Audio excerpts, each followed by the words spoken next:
Hello and welcome to Popmosis Film. This is the grand spanking. This is the season 2 premiere, so we got renewed, and I guess technically we got renewed by Tyler. The network is really just barely, just by we were slim real margin. hard on him. it was all a ploy. That's why he's on the show. We need more pictures of Spider-Man. So, but this is the start of season 2, which is exciting. We had a little break. So how was your break, guys? I am here. Well, so I should introduce myself because this is season 2 and maybe we have some new people joining us. I am Josiah and I'm here with my co-host Tyler and Paul. So how were you guys during our brief hiatus? Doing all right. Just doing school, and so not much of a hiatus there, but yeah, I'm doing all right. How about you, Tyler? I have been nothing but swamped and barely sleeping. So if you have seen our stuff on our YouTube before, you see that we have hour-long videos coming out weekly, and we also have a bunch of other podcasts and articles and so much more. So I've had no time to relax. that last was a little conspicuous. During our hiatus, I went to the south of France, got some sun. No, I didn't do any of those things. So. I live in Anaheim, as does Tyler, and Paul's not very far off from here. But it's actually kind of been rainy lately. Like not very, very recently, but overall it's been like a little bit more rainy than you would normally expect in Southern California. But we're segueing into sunshine as we normally. It's the world preparing for the Snyder Cut, is what I think it was. The gloominess. Everything has to be gray with an orangish hue to it. Right. So, as Tyler hinted at in probably thumbnails and titles above, below, wherever around me, tell you, we're going to talk about the Zack Snyder, his cut of Justice League, which is kind of a crazy thing that it exists from the fan outcry. And it's interesting, too, because there's been other famous director's cuts, like we talked about Blade Runner. We didn't talk specifically about the director's cut, but definitely we talked about the versions Final of it, cut. Essentially. Yeah. Yeah, exactly. That was like the definitive version. And so you've had movies. Yeah, even like Dawn of the Dead had like 3 cuts or something. Yeah, exactly. Yeah. Yeah, I mean, like even when it came out, there were 2 like at that time, let alone later on. But it's just interesting to see because I think, this podcast was born in the age of streaming remotely, and we're still recording remotely due to. Hello there. But I wonder, would this exist? Maybe it would in the DVD video era. Maybe less the VHS era, but the DVD era exists. But it's certainly a product of streaming times, the time of streaming, and we'll kind of probably cover that a little bit, touch on that. So I'm just going to start with some of the specs about the movie. The original version was released on November 17th, 2017, and so here we are, March 19th as we record this. March 18th it came out, so this is all fresh in our minds, 2021. So it'll be interesting even when I listen to this episode, like in a couple weeks from now when it releases, like I'm like, oh man, I changed my mind if I watch it again, because most movies on this podcast I watch at least a few times, but when it's 4 hours long, there's not an opportunity to do that. Oh, sweet Jesus. Yeah, that's no way. And I have little kids, as you guys know. There's like, even when we record this, there's like a time at night where I'm always kind of like listening for footsteps upstairs, or like watching the baby monitor, because it's like, oh, the kid's due to wake up, and I'm gonna have to like get her back down. My older daughter Penny. So like that's like, it's like this doomsday clock that sort of haunts me. So as I said, directed by Zack Snyder. The story was by Zack Snyder, Chris Terrio, who won the Oscar for Best Picture for Argo. Great movie. And also Will Beall. Those 3 guys got story credit. The interesting thing is Will Beall did not get story credit on the other version, on the Whedon cut, I guess as we'll call it.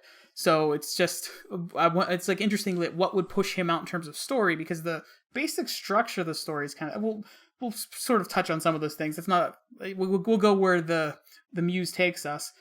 The screenplay was by Chris Terrio, and the other version, it was Joss Whedon and Chris Terrio get credit for the other version. Produced by Charles Roven and Deborah Snyder, and interestingly, Charles Roven was not a listed producer on the other version of it. He's like a super producer. He like won the Best Picture for American Hustle, produced like everything imaginable for like the last 20 years. But it was on the other one, it was Deborah Snyder, of course, Jeff Johns, and John Burke. So it's just interesting, not so much that those guys weren't listed. There's very different reasons, which this isn't necessarily about that, but it's interesting to see that how it kind of changed. But reading through the producers, the most interesting thing is not like those top, like those are the only people that have the produced by credit on this. But between executive producers, associate producers, co-executive producers, all that kind of thing, on the Joss Whedon version, there are 19 listed producers. 19. Oh, Jesus Christ. Yeah, isn't that crazy? And on the Snyder Cut, there are only 10. Now, that's still a lot of producers, but even in both versions, 4 of those are like Christopher Nolan, Emma Thomas, his wife and producer, and like Affleck and Chris Terrio, the screenwriter. So you eliminate those 4, it's like 6 producers versus 15 or 14, whatever, my math is off. That's just insane. Like, That's kind of a telling thing that one of our first episodes was the Green Lantern, another DC film where that you talk about studio interference. And whenever you think of this film, at least you get to see the real vision for what it was supposed to be, as opposed to everyone throwing like it needs to go in this direction, that direction, it needs to be this long, so on and so forth. So that's who made the film. That was like kind of an interesting thing that I noticed when I was like doing these sort of, the movie stats kind of thing. So very simple question to start off, and you guys take us where you want to go, but did you like it? Paul, go first. I'll let Tyler go first. Because I want Tyler to go first because I think he's literally release the Snyder Cut in his like social media stuff, so he's more invested in the Snyder Cut than we are. Because I didn't care if this movie was made or released. But Tyler is, I think he's more of a DC person than a Marvel. So I think Tyler. Yeah. Sorry, I'll shut up. Go ahead. You're fine. I am a DC over Marvel. I always have been. I love DC Comics. It's what I grew up on. I love the villains. I love the psyche of the character, of some of the characters, and I think that their events are better than Marvel. I Ultron, Civil War, all that stuff was not that great in the comics. Secret Invasion was okay, but Ultron's the worst. Doesn't matter. I've always loved DC. I wanted this because I'm okay with all director's cuts being out there. I don't agree with all of them, but I still think that there should be director's cuts because why not? The Lord of the Rings extended cuts are some of my favorite movies. I love Alien 3 director's cut. I love Blade Runner Final Cut. There are a lot of director's cuts out there that I absolutely love. There are some that are worse, but you know what? It's cool that they exist. And so I was for it because I was like, yeah, you're a $1 billion company. Who gives a crap? And you're gonna make more money by making it anyway. So who gives a crap? So I was totally for the Snyder Cut. I also think Justice League 1 wasn't the worst thing in the world. It was more annoying than anything. But I was excited until the runtime was announced. And do I like this movie? Yes, of course I like this movie. It's way better than the original one. It pulls at my DC loving heartstrings in it. Sometimes very unnecessarily, but it pulls at it. But then there's this whole new aspect of it being 4 fucking hours long. I'm sorry. Lord of the Rings deserved to be 3.5 hours long. Justice League does not deserve 4 hours. You don't deserve that runtime. And do I like this movie? We'll talk about it way more as this podcast keeps going. Do I like it? I'm torn. And that's all I can really say. But I will say I will give it a 7 out of 10. Interesting. It's kind of complicated. I didn't really care if this was made or released. I didn't have any kind of attachment. I did see the original Justice League and was bored. I was really bored. And I think that's the worst insult for a movie is if you're boring and you waste my time. That's awful. I'd rather it be so bad that it's good or at least interesting. And Justice League was not that. I'm talking about the Whedon cut. This one, the first 2 hours are really a struggle to get through. I was checking the time and checking the timeline oh, okay, it's only an hour and 45 minutes. Oh, Jesus. But then after that 2 hour mark, I started to like it and started to get into it and actually enjoyed it.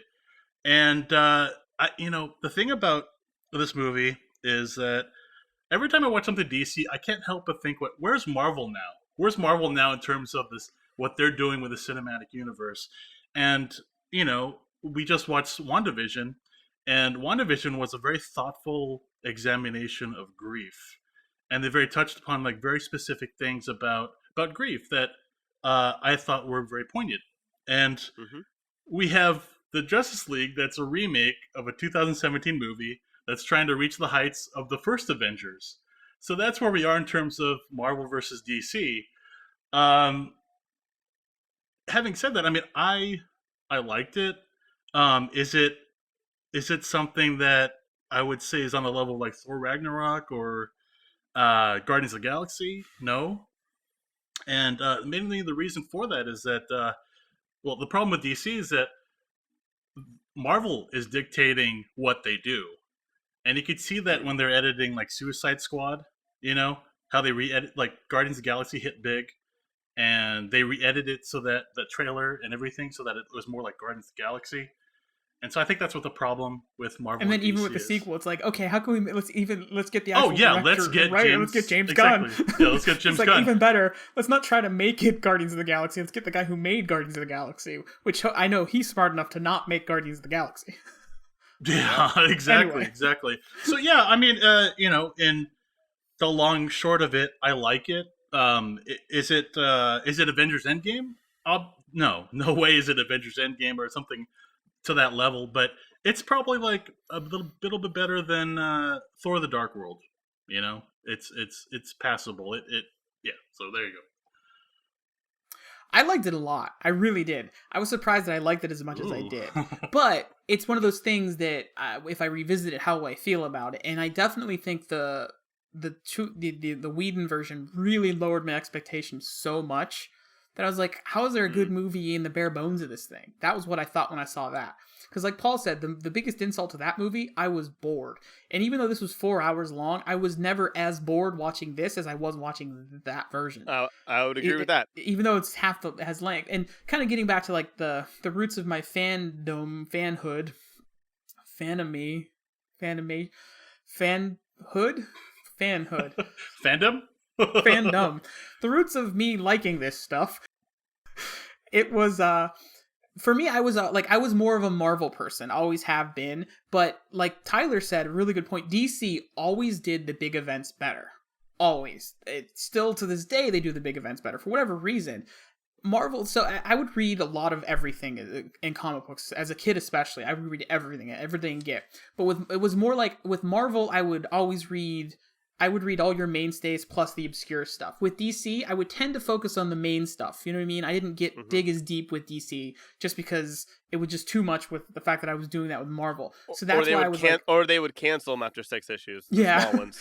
I was always more that made me more of the Marvel guy. I would read a Moon Knight or whatever randomness, Darkhawk. That popped into my head because I saw that one's coming back. I'd read weird things like that I wouldn't read necessarily the equivalent in DC. I would stick to Green Lantern, I'd stick to Batman, I'd stick to Superman, Wonder Woman, kind of, and then the big crossover events. That was kind of it. But that said, I have a great deep affection and love for both and understanding how they're different.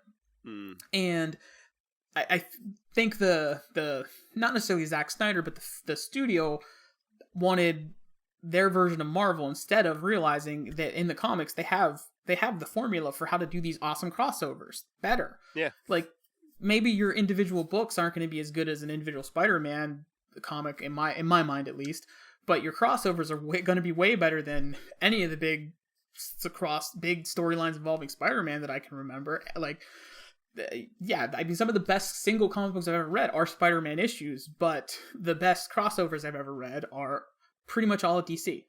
I mean, even at that time. But anyway, that all said, I really liked it, but it's that understanding that it might have been because I had no expectations that this would exist. Yeah. I'm not at like Paul where I was like, I don't care, but I wasn't gonna sort of champion it on any level. So when it came, I was happy that it came, and I was looking forward to it.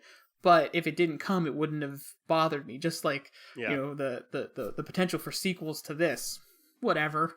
I'm glad I got to see this because since apparently so much of it did exist, even though This movie is also telling that how much of a movie is made in the computer now. So Absolutely. that was really.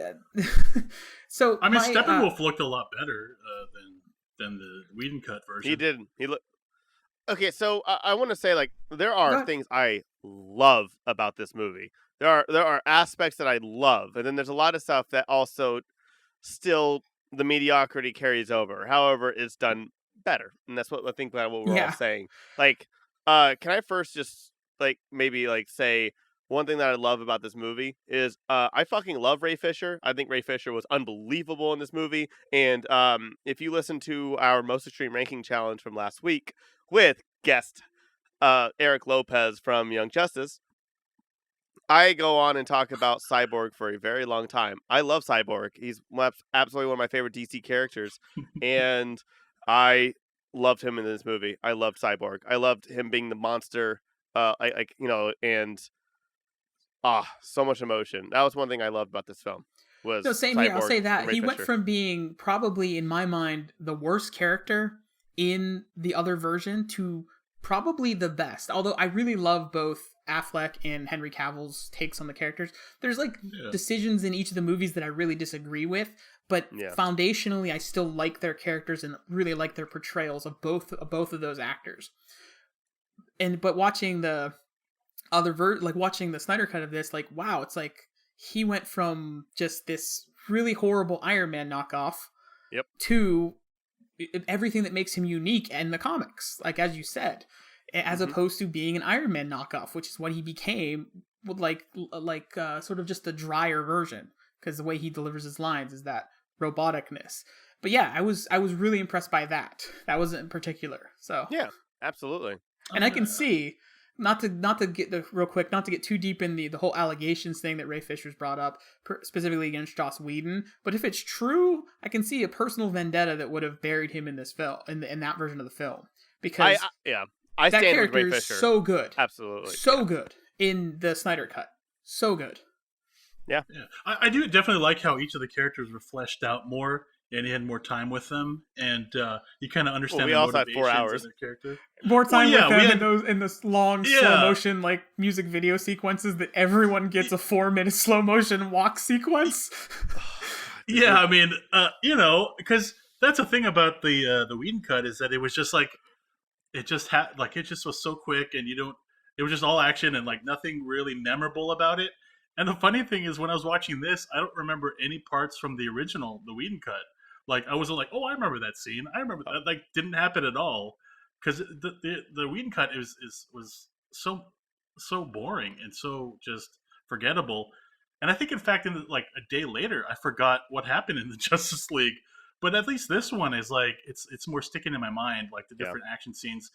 And the funny thing, the biggest critique on Zack Snyder is just his action scenes are self-indulgent and too much slow motion and just crazy. But when you stretch it out on the runtime with 4 hours, it's less offensive. It's not as offensive as it would if you put it down to a 1.5 hour or 2 hour movie.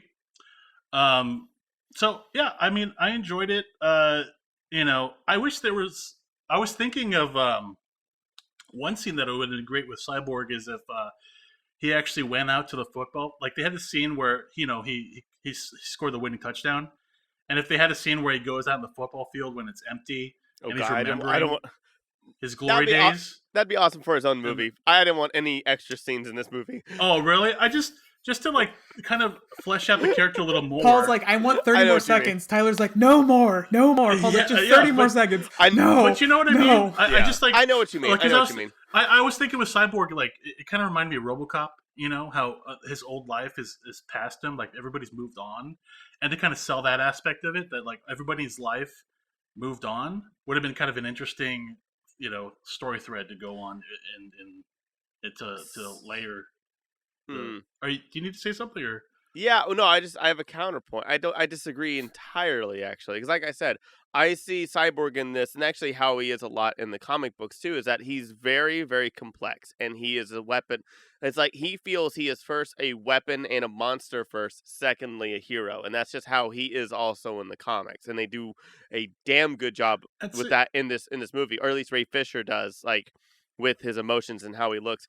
I actually like the fact that none of it had to do with his past, and that is basically him hiding and him kind of getting away. He sticks around only like around his street. He's doing things that are new because he's basically taken in that he is a monster and that that things will never be the past. I think like him revisiting it would just be a cliche thing that we've seen over and over and over and over again. Like you said, RoboCop. I mean, basically anything. Anytime that somebody has changed a little bit, that one scene where they're just like by the swing set and they're just looking out at the sun. Like, I mean, we've seen that a billion times, and that's why I like with this one.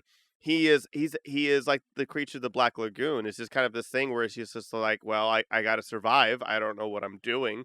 I don't know what I can do. And I think the that thing is to me. I mean, the thing with me is that I don't have that background with the character that you do. Like, I haven't read any of the comics with Cyborg, so I don't know the character. Like, a lot of times when you watch these movies, I think that's just. I think that's what they showed in the movie as well. Like, I read that mostly from Ray Fisher's performance in the movie. He seems very broken. You know, his mom's gone. His dad will not like let him do really anything. I mean, he says he does, but it's his dad. I mean, you see his dad in there. It's like everything is just kind of just. I mean, he's helpless. He doesn't know what to do. He's a fish out of water. He brought it back pun on intended because of Ray Fisher. Oh no, I didn't. Nope. No, I'm just messing with you. I'm just messing with you. But yeah, no, that joke was a ray of light on an otherwise dark moment. Yeah. Sorry, just fishing for laughs, guys. Just fishing for laughs. So here's the thing. It's like again, like not getting the backstory of Cyborg. I don't really understand because I don't have any exposure to it. So I'm basically looking at this as just a casual fan. Like, I don't have the background of the comics like the both of you do, so I'm just seeing it from like a movie audience perspective. That I think a scene like that, not necessarily that, but a scene like that would kind of flesh his character out a little bit more. Not that they didn't flesh out his character well enough, but I think something that would really sell the point and really resonate with a lot of movie-going audiences that are new to the DC universe. Okay. And so I think what's really good about Marvel is that they're willing to balance that really well. To they're able to put forward the comic stuff that people that have been reading comics or have like a long history with the comics can really appreciate, but also they're able to bring in a new audience that doesn't have that familiarity with the material. And so I think Marvel is really good about balancing that. But DC, I think a lot of people have seen a ton of Cyborg outside of this movie though, and that's why like. Teen Titans Go, and Doom Patrol. I haven't. He's been. I think I think just real quick to hop onto with how much have we got? I think we got the right amount of Cyborg's backstory in this movie, and I think that this to me, I think personally, it speaks to the success of the movie that you want more of that character. That's what you want. That's really what you want. Maybe whatever the scene might be, however it might come out, you want more of that character, and I definitely do. Like I said, he was my least favorite thing of character-wise of the previous version, and probably my favorite in this version, because he has a real character, and he's instrumental to the actual function of the story, too. Whereas... I mean, he's the most important. You could argue like Wonder Woman is just kind of there to an extent, really. Like, I mean, she's Flash, awesome. Yeah. She does a lot, but in terms of like, it's like, okay, Flash, you charge the thing, and Cyborg, you do this. And I wish they would have executed a little bit differently in terms of him experiencing his powers. But that's maybe the part of when you have 6 members of the League, 7 or how is in this movie, give or take. It's so many characters that you can't. I agree with you that I think that Aquaman, Batman, and Wonder Woman are the most useless out of all of them at this. Now I think about it. Well, Batman's literally just like the guy that brings them together and leads them there, so he serves that purpose. I'll give him that. Like his joke about his superpower being money. It's kind of true to an extent because he gets everybody where they need to be. So, but I think that again, I beg to differ. Actually, what I like with Batman is that there's this sense of guilt that he's complicit in Superman's death. So there's a lot of emotional threads in his character. That's character, though, not necessarily like actual function of solving the bad guy problem. Yes. You know what I mean? Exactly. And I agree. I think it's great. I feel that layer is I'm going to guilt you to death, Steppenwolf. Good enough. Guilt. No, but I mean, you know what I mean? It's like that sense of guilt is like he basically killed I was just making a joke. I apologize. No, you're fine. You're fine. Basically he was complicit in killing like their savior. Because there's a lot of Jesus, stuff. You need to create more. You need to create a Batman that has more guilt. Come on. Yeah, no, but it's very much in his character, and honestly, like I know what's his name, Ben Affleck got like lots of shit for being Batman, but I like his version of Batman. I thought I like that kind of grizzled. He's my favorite on-screen Batman to date. Oh, well, mine's Christian Bale, but yeah. But I like that whole next year. version of the elder Batman that like he's like done with his life, and like Robin got killed. In Batman vs Superman, there's that suit that has all the Joker's writing on there. Mm-hmm. And so I know that version of Batman's very interesting because we always see the version of the Batman that's starting out, and we rarely see the one that's like has been affected by 20 years of fighting crime. And so, yeah, I mean, Ben Affleck's version of Batman is really interesting to me. And it's kind of a bummer that, we probably won't get that version again. And we never got like its own Mutant. Hey, what? No, because we won't because I never say never because money talks. if this changes HBO Max streaming I'm so forever, sorry. Well, yeah. Well, no, I'm so sorry. I am wrong. He is coming back. He was confirmed for the Flash movie. I thought it was him and Michael Keaton as playing opposite Batman. Oh, they were. Okay. I heard the Michael. I know Keaton Michael one. Keaton is confirmed, but I'm pretty sure Ben Affleck is in it as well. But yeah, I have a feeling but with Matt Reeves' trilogy of the Batman trilogy and the TV show, the Gotham PD, like I'm pretty sure they're pretty set on that new Batman universe now, which I'm so excited. So I'm wondering. I have a question for the both of you. Did it live up to your expectations? Yeah, absolutely. It was way better than I thought it was gonna be. I thought it was gonna be. Yeah, I thought it was gonna be trash. I'm not gonna lie. I thought it was gonna be trash. Like that's interesting. Okay. My expectations were really low based on the other version because I was enough of a fan growing up of DC's crossovers that I was so looking forward to when they got to do their crossover movie, which would be the Justice League. Some big thing, some big enemy, some big calamity.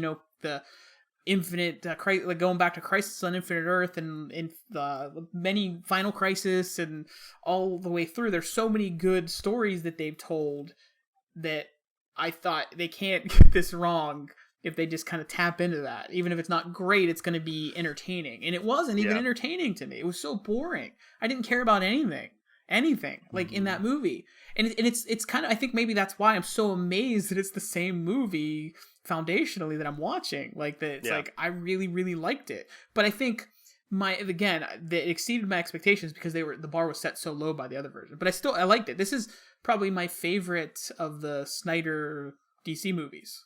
I think it's like everything hands you'd want. Down the best. Everything you'd want, especially if you're a fan of Snyder. This is everything you'd want. It's so indulgent. And I even read a quote where he even said, all those slow motion scenes, things like these are all the things that he puts into his first edit because he just is making that version. And this is him unencumbered without people saying you got to cut it down to such and such and such. I definitely wish it were like closer to 3 hours because it would have been a much, much, much better movie. There were a lot. And like Paul said, you get 2 hours into it for the movie to really start. And that's the point where I was really into it. But it's like you're halfway through it at that point, and it doesn't need to take that long to get there. Yeah, There's so much set up, and go ahead. I was talking with somebody. I was like, I think it would have been a lot better. Like I would be a lot more forgiving with this movie had it had been at least or at most the same runtime as Return of the King in theaters, the theatrical release of Return of the King. It's like I said, I feel like you really have to earn your place in the 4-hour movie, realm. Like Martin Scorsese's Irishman, he earned his way up to that runtime. It's funny you bring it's funny you bring the Irishman because a couple days prior, I actually saw the Irishman and I was like totally captivated. And the 3.5 hours didn't feel like anything. I was just like really captivated. It's a little I felt like that was like I disagree. I felt it was like I'm Martin Scorsese and here's the greatest hits album. That's what I felt. Yeah, I mean, I watched a little bit. I'm okay. It's not his best work, but it's a good movie. And Let's go back to the thing at the end, it feels like there's too many endings. Like Return of the King. It's too many endings. But I think of it this way: like a better director is able to make that runtime work, and and you won't be able to you won't really care about checking what time it is or seeing how long the movie is. You're just captivated by the world and drawn into it. And so I feel a better director would have been able to make that 4-hour runtime feel like nothing. Avengers Endgame is 3.5 hours, and that breezes by. I never checked my watch or anything. I really was drawn into that world. I just don't think you could ever compare Justice League to Endgame ever, because Endgame isn't. I consider Endgame more of an event than a movie at this point, because it's powerful on its own, but you don't get the full extent of it unless you watch at least there's so much behind it.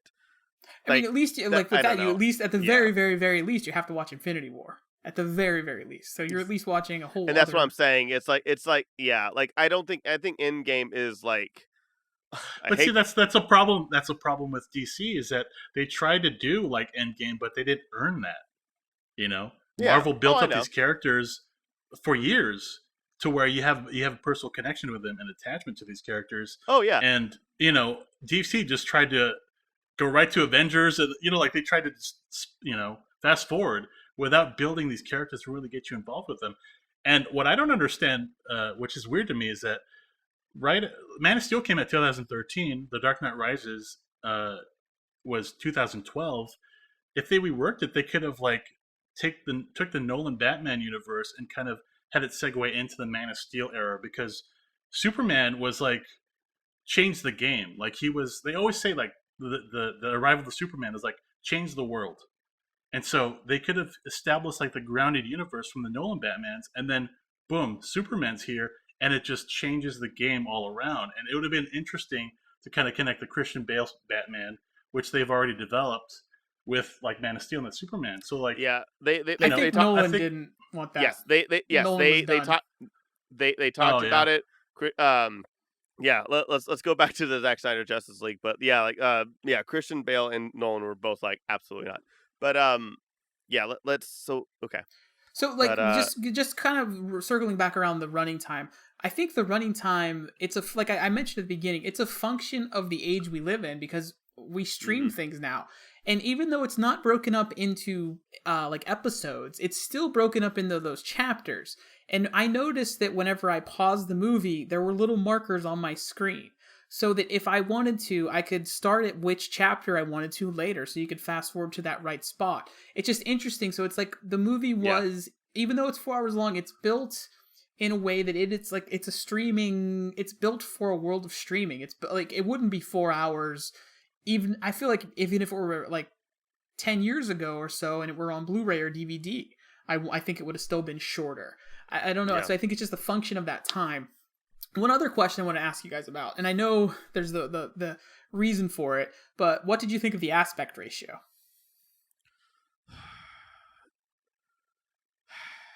I forgot about it until you said it. It bothered the fuck out of me. Fuck full screen. I'm sorry. That annoyed me so hard. Remember that one we had? It's funny you mentioned on this show when I talked about how I had to watch a movie on full screen and how I hated past Tyler for ever buying full screen before. I was about to bring that up, actually. Yeah, that's right. You had a whole collection of full screen DVDs. I no comment.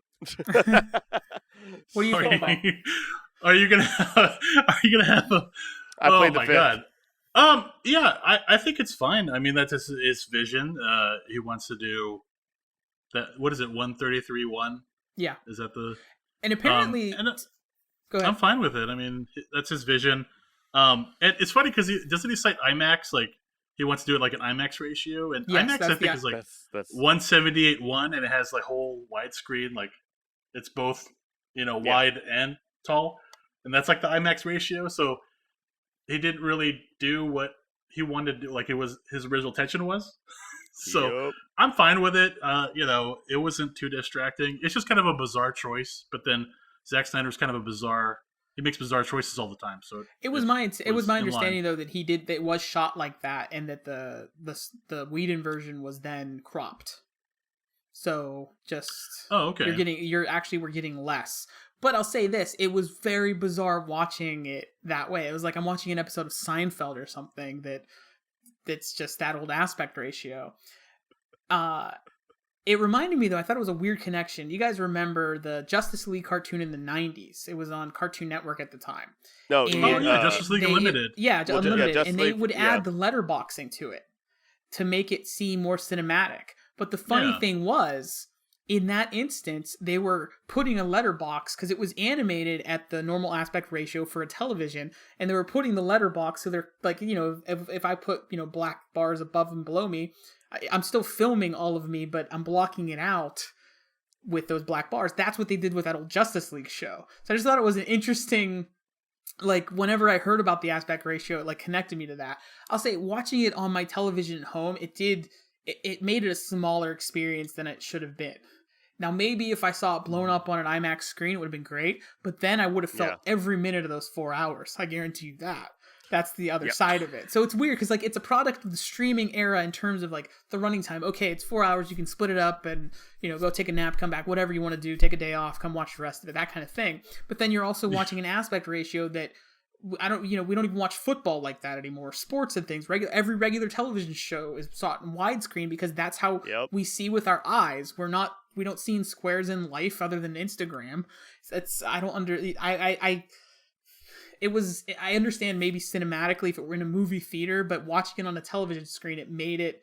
I got used to it, but it was definitely distracting, certainly at the beginning of the film. So, yeah. And the funny thing is, it actually reminded me of WandaVision because WandaVision they kept on changing the aspect ratios to show like the 50s style sitcom, and so when it did that, I was just like, oh, that WandaVision did that a couple of days, But huge difference though. That was. Oh yeah, I mean with WandaVision, it was connection, though. You have another the way WandaVision. Yeah, it was very thoughtful. Played with it. The way they did the way it. WandaVision played with it to make you feel like that's kind of an interesting parallel though, because WandaVision, like you're saying, Paul, it played with it to make you feel like you're watching this old show, whereas this new, clearly modern, very modern movie.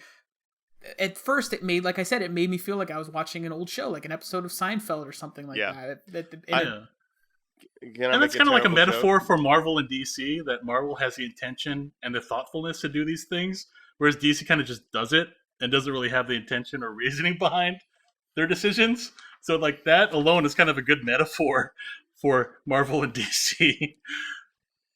I think Zack Snyder had a reasoning. You might disagree with it, or I know. I'm just trying to put a point with out. Me, there. my real argument is how we're consuming it makes it not ideal to see it that way. That's really what it comes down to. So, Anyway, it'd be great to watch vertically on your phone. I don't know.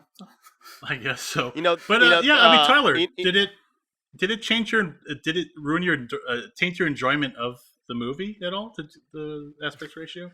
It just annoyed me. It was like, I think here's the thing is like, just with a lot of the old DC movies and Zack Snyder movies, where it's just like they try to push the boundaries, and like that was just like this one other thing where he's just like, I'm special and I'm doing this just to show. I just felt like it was like him just showing off, and I'm just like, we get it.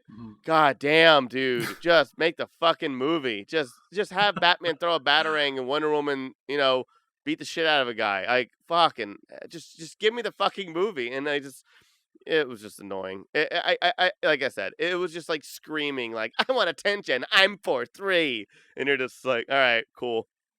And I think also like with the brilliance of WandaVision prior to it, like it yeah. I can see that because like I kind of felt that way, especially when I heard about it. I'm like, what? You're releasing this, but I'm gonna watch it on my television.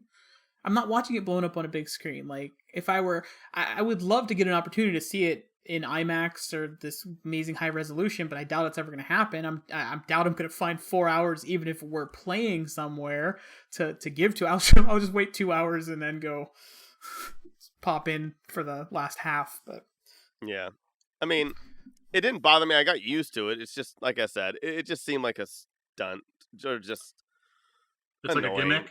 it's an unnecessary. It was just something very unnecessary. It was like, I mean, you might as well put it in 3D too. You know, like. Oh Jesus Christ! I'm out. I mean, my With God. 3D, I'm out. Fuck that. 3D, fuck Zack that. Snyder's gonna come to your house and just you can either watch it in 3D or just punch you in the face repeatedly. I'm glad that trend died. You know, oh Jesus, I hate it. Every time I watched a 3D movie, I had a headache, and I don't want to go back to that. I think Hugo and Avatar are the only ones that I actually enjoyed the 3D because they're shot in 3D too. That's a big difference. Oh, when they're like rotoscoped or whatever the terminology, you know, with they're converted into 3D conversions. Yeah, but I forget. I don't know if there's a word for it, but when they're converted to 3D, it's not. You don't want to see it in 3D. Like Avatar, another 3D movie that was actually shot in 3D, Life of Pi. There's just a handful of them that were shot in 3D, actually shot with 3D cameras, as opposed to so many movies that it's just like, let's cash in on this by converting it. And most of those movies aren't very well done in 3D. The Marvel ones are so bad. They're so dark. The one exception that I didn't actually see but I heard is really spectacular in 3D is actually Titanic. And that's because James Cameron spent like $30 million to do the conversion. And normally they spend maybe a few, I don't know, maybe it's a few million at most to do it in 3D, where that was like an astronomical amount to spend to convert it. So anyway, I don't want to watch any movie in 3D, to be frank. It was funny. I saw years ago, Christopher Nolan talked about why he didn't like 3D movies. And it was right when Man of Steel was coming out, and he was talking about his involvement in that and why he still named a producer. Basically, he literally said, I just set up the meeting between David Goyer and the studio because they had this idea on how to do a new Superman movie. And then that was like really it. And he was really like downplaying his involvement because, everybody was speculating, well, you going to do more DC movies? And that was kind of like the fan questions at the time. But he talked about 3D and how in cinema we've worked all these years to make it brighter, and then 3D basically just makes it dimmer.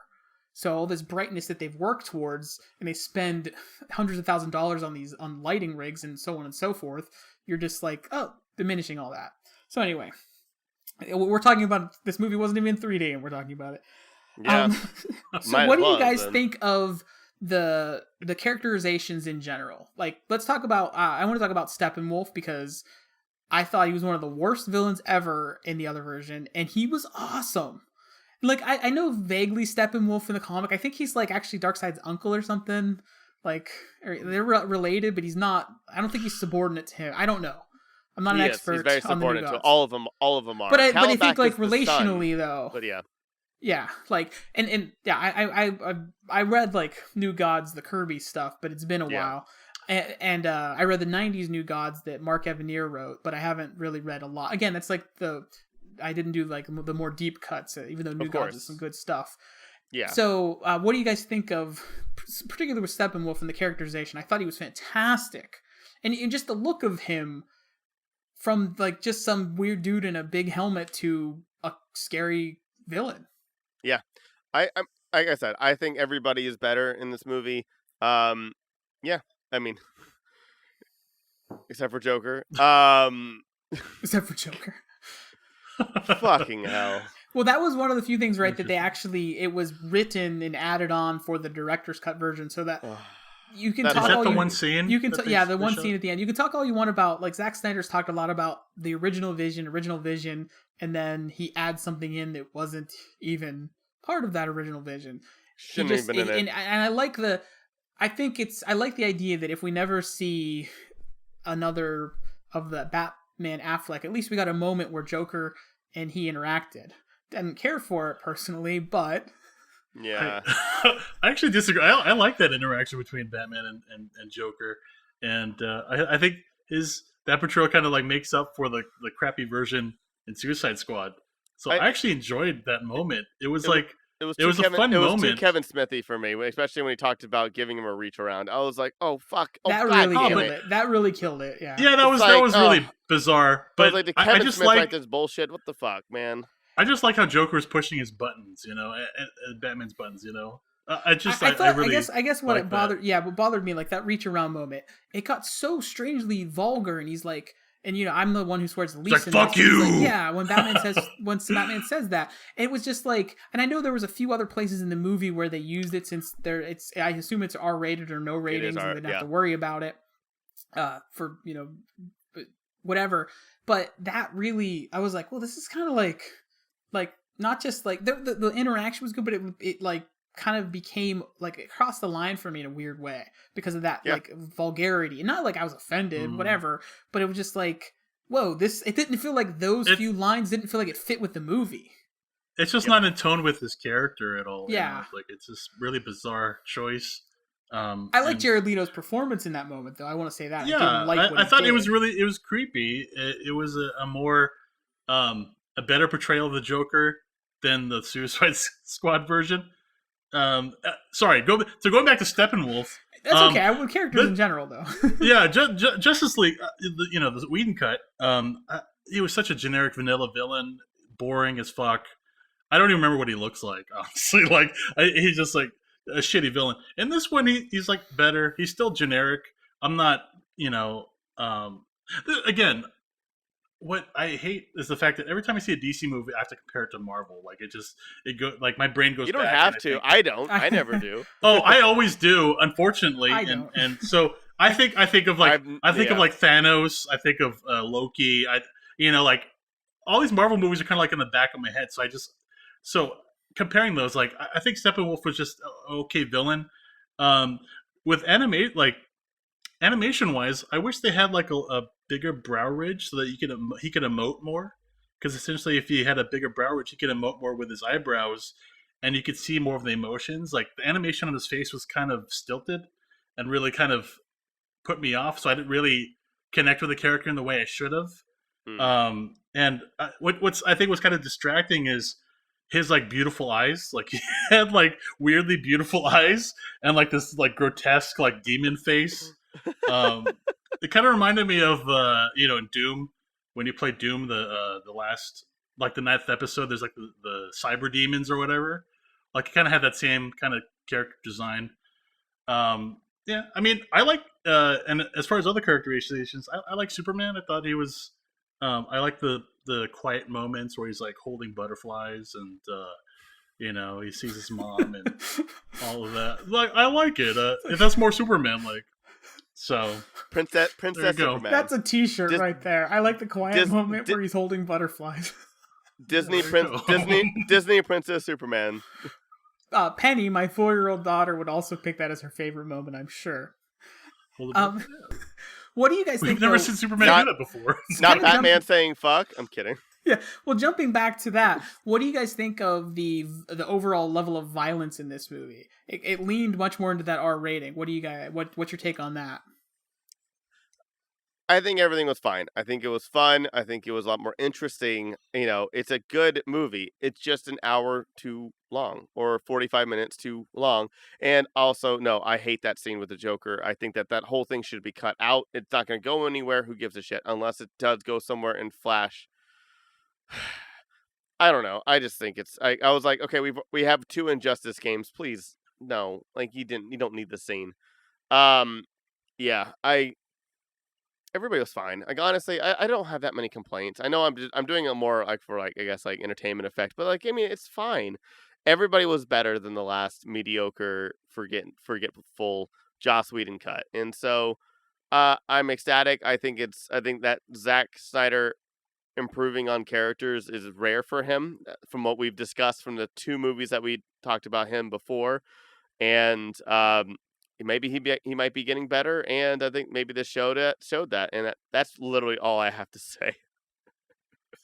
I think Zack Snyder, it's like the comparisons to Marvel, it's different in a really fundamental way, because I think what Zack Snyder has, these characters are gods among men. Batman is the man. He is us. He in this world. The only reason he can hang with them is because the money and this intense aggressiveness where he's worked super hard. So I think and why it's to a degree for me why I think I don't compare it to Marvel just naturally is because I see with Marvel it's basically ordinary people who then often have these powers and have to deal with them. Usually ordinary people or somewhat ordinary people. the Spider-Mans, the Steve Rogers, those kind of things. I know Tony Stark's maybe a little bit of an outlier, but mostly it's more ordinary people. And then I'm like, as I'm saying that, I'm thinking of like 50 examples of totally not ordinary people. But point being, it's a little bit more grounded. It's why Joss Whedon was right for Avengers and wrong for Justice League. Whereas Zack Snyder leans into the God thing, especially with Superman. When you have Superman, you gotta you gotta play with that. Whether you view it as the Christ parable or the Moses one, which was definitely intentional. He was a Moses from some Jewish writers. That sort of figure is mythic, and these characters are mythic. Wonder Woman is a mythological character, not a literal one, but essentially a mythological character. She hung out with, was Ares her uncle or stepdad or dad? I don't even remember, but they're related somehow. So, but those things, those relationships, it's mythological. This is like the Lord of the Rings of superhero movies. So it's a different take, and I really enjoyed that it went all in on that kind of stuff. It's not all the way for me, and I wouldn't want to see a bunch more movies like this, but I'm glad I got to see a full-on Zack Snyder version of this. I wouldn't want, I'm looking forward to like stepping back into a more grounded Marvel movie, whatever it might be, that when Black Widow gets released in 2067. So that'll be great. But that's kind of where the future is. I think with the R rating, I'm fine with it. I think it's just a stylistic choice. It's just like those movies are always like darker anyway, and they just added some blood in there. I kind of wish that this was the movie that was released in 2017, because I think I would enjoy the DC movies a lot more. Yeah. And it's really weird to me that of the two cuts, you have the Whedon cut and the Snyder cut, and the more intelligent one is the Snyder cut. And that's really bizarre to me. My brain can't process that the Whedon cut is the stupider of the two movies. I don't know. I enjoyed it, and I was surprised that I did. I'd had no expectations whatsoever. In fact, I think before we started doing the podcast, we were talking about, and I was kind of making fun of the fact that, oh yeah, that Snyder cut's never going to be released. Bullshit. And then the next day, it's like, oh, released March 18th. I bet you $500 right now. No, we literally, we were talking before we were recording. Yeah, before we recorded, we were talking about that, and I was like joking, like, oh, that's never going to happen. And then literally, like, hours later, like, it's happening. It's announced. I think it was like, we recorded one of our first episodes. Yeah, it was about a year ago when we started this, and that's actually when this, oh, this is going to happen. Yeah. Yeah. Now we got to wait for the Ader cut. One thing that this kind of reminds me of is the Donner cut of Superman 2, where they kind of restored the movie and then made a new version of Superman 2 with Richard Donner's footage. And so this is like, that's the only kind of, other than the other director's cuts, but this one is what kind of reminds me of, the Snyder cut kind of reminds me of that, the Donner cut of Superman 2. Yeah, I would agree with that, and then even Alien 3, in all honesty. Yeah, I think, those are both great, parallels for sort of what this is. The Donner cut was an interesting one, because it was sort of one that you never thought you would see, that was always sort of talked about with sort of comic book movies, and then it's like, oh, it's here. And it was, I don't know, because it was like footage they used from like a screen test or something crazy with these scenes or something weird. So anyway, what are your final thoughts on what's likely, but I never say never, the final Zack Snyder DC movie?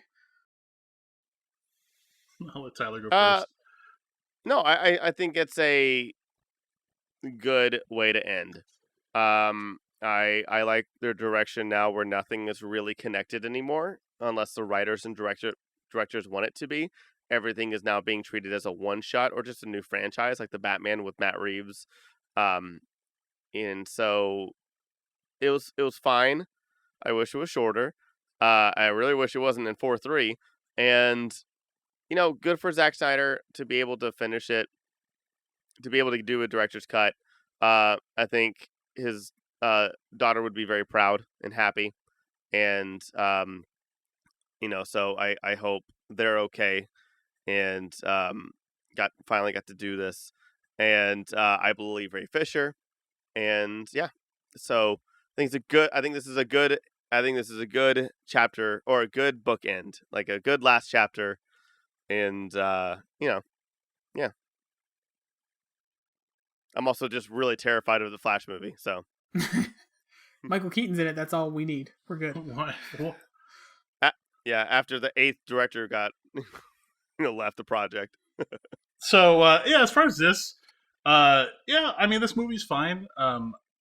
I just hope that everybody that was for that fandom that released the Snyder Cut, like I hope it lived up to their expectations. Yeah, I imagine this movie is going to be kind of divisive because every movie's divisive nowadays. But I think it's fine.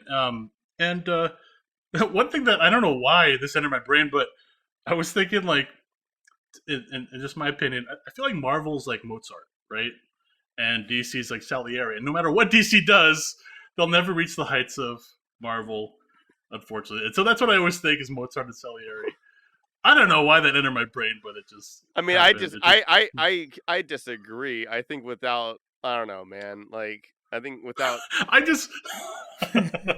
I mean, Batman. I mean, I think Batman Begins and Dark Knight are some of the best superhero movies ever. I think. Oh yeah, Dark Knight's amazing. And I think I'm just talking about like the DCEU.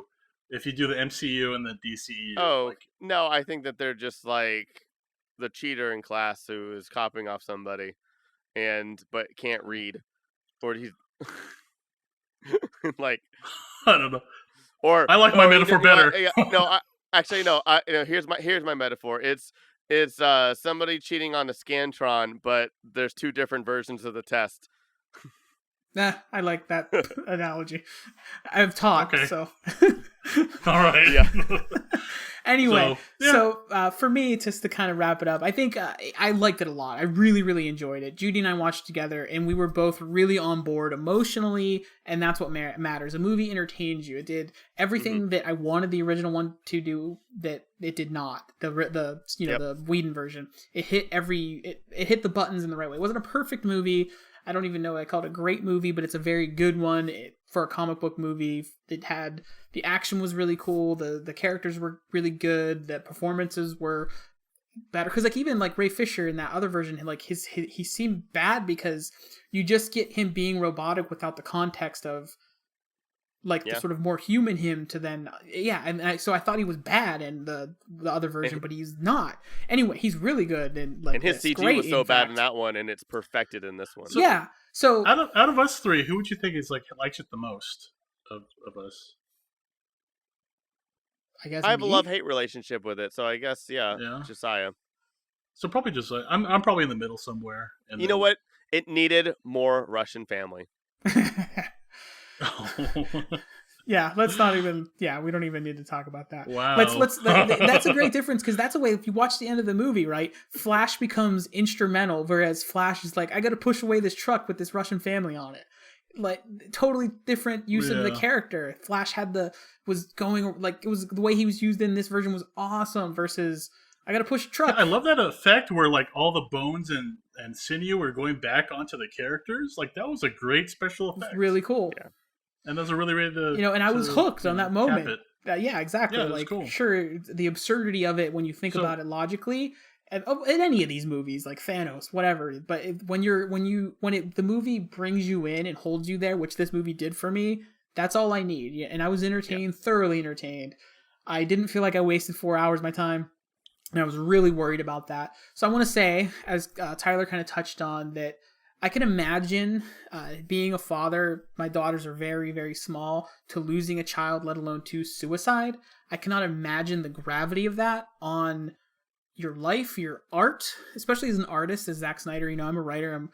I'm equally successful to Zack Snyder in my life as a writer. But whether level of success doesn't matter because to quote Josh Ritter, I'm singing for the love of it. Have mercy on the man that sings to be adored. And I think that this is the best and quote worst of Zack Snyder because he just put everything out there as he finally wanted it to be, and it's full on him. And if you love it, you love it. If you don't, that's fine. There's other movies for you. And I really appreciate that it exists as it is, especially with what I imagine in 20 like the end of 2016, whenever I believe this that he lost his daughter and all this happened, and essentially losing the movie and I'm sure that was another kind of hell, because sometimes art is that escape, and something is essentially taken from you even though he stepped away. I don't know. I'm not going to even speculate on the inner workings of that. That's hard stuff. That's life stuff. That's real stuff. This isn't superhero fantasy movie that is escape. And so I appreciate that he made a great, maybe not great, but very good piece of escapist fiction for me to watch and not worry about the very real troubles in the world. And I can just enjoy some superheroes who exist that can save the day for me. And I appreciate that. And that's what this movie is. So that's what I think it reached me in that way. And I will watch it again in increments or skip 2 hours into it. So take us home, Tyler. Alrighty, well, where can they find you first, Josiah? Oh, yes, of course. So you can find me at Josiah is Right, WRITE, right as in writer. So find me on YouTube and Instagram as well. But I mean, I'm on Instagram, it's like the dog, it's my kids. On YouTube, it's stuff like this. Absolutely. Alright, and Paul? You can find me on Instagram at Arcade Blackfire with a Y, or in a field holding butterflies. Absolutely. And thank you so much. We're so excited to bring you this first episode of Season 2 of Popmosis Film. This has been a lot of fun, and thank you for watching. Go to our website, thegrandgeekgathering.com, for our articles, our videos, and our other podcasts as well. I also stream on Twitch every single Friday. We're doing a Marvel talkback with awesome guests from actors, stuntmen, writers, comic book creators, everything, cosplayers. And it's a lot of fun every Friday at 8 p.m. And yeah, our music has been provided by Carlisle Laurent. Follow us on Facebook, Instagram, Twitter, and also join our Discord. Have a wonderful week. Wear a mask, and GGG.